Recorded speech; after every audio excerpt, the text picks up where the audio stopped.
الان بچه اومدیم با یک باکس دیگه، اونم دی چند سالند 2026 هست و من دیدم که خیلی کارت خوب در میاد.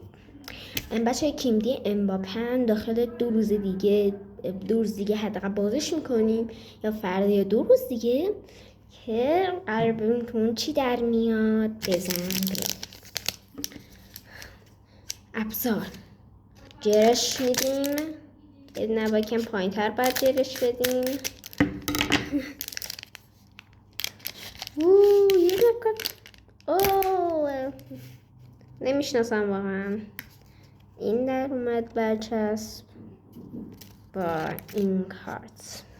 بچه من واقعا نمیشناسم این خیلی از چیزی که در میاد و نمیدونم کارت خوبی در میاد یا بد. به هم بگین. اینم خودش که اگه خواستیم بزنیم. خداحافظ.